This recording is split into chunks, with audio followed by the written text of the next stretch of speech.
আসসালামু আলাইকুম ভিউয়ার্স। আমার এই বাচ্চা মানুষই দেখে কেউ হাসবেন না। আমি যে কোনো কাজ করতে গেলেই সহজ রাস্তা খুঁজি এবং একটা সমাধা খুঁজি। হঠাৎ করে ঘাস নেই, গরুর ঘাসের ঘাটতি, কি করব? এখানে মাগনা কচুরিপানা আছে, কিছুদিন সামান্য কচুরিপানা খড়ের সাথে দিয়ে সাপোর্ট দিতে পারি। তাই আমি তো এই এত বড় কচুরিপানা অনেক দূর থেকে কীভাবে আনবো? নৌকাও নাই, নৌকাও কিনি নাই। তো ভাবলাম ঘরে সোয়াবিনের ডিব্বা আছে এবং টাঙ্কি আছে একটা, এটি দিয়ে কীভাবে কী করা যায়।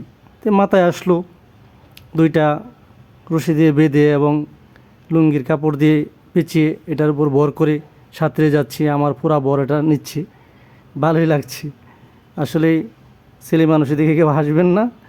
আমি এরকমই, যখনই কোনো সমস্যার পড়ি আমি সহজ রাস্তা খুঁজি এবং এটাকে শরীরের শক্তি না দিয়ে মেধার মাধ্যমে কীভাবে কাজটা করা যায় এই চিন্তা ভাবনা করি। তো এই ডিব্বা দিয়ে পেনা ভাঙতেছি এবং পেনা ভেঙে দূর থেকে উঁচু পেনা আবার ঘাটের দিকে নিয়ে আসছি, যাতে সহজে নিয়ে আসতে পারি। তার জন্য রশি বেঁধেছি, রশি দিয়ে টান দিলে সহজেই নিয়ে আসা যায়। আবার এই রশি দিয়ে চারদিক দিয়ে ঘেরাও করে রাখলে পরবর্তীতে এটা ভেঙে খাওয়ানো যাবে।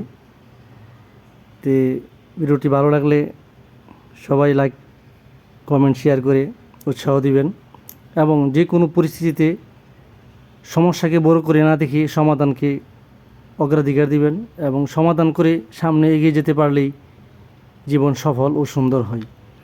যারা সমস্যাকে বড় করে দেখে তারা হতাশায় ভুগে পিছনে পড়ে থাকে, আর যারা সমস্যা না ভেবে সমাধান করার জন্য চেষ্টা করে, দুই তিনটা উপায় বের করার জন্য চেষ্টা করে, তারাই সফলতার দূরে এগিয়ে থাকে ইনশাআল্লাহ।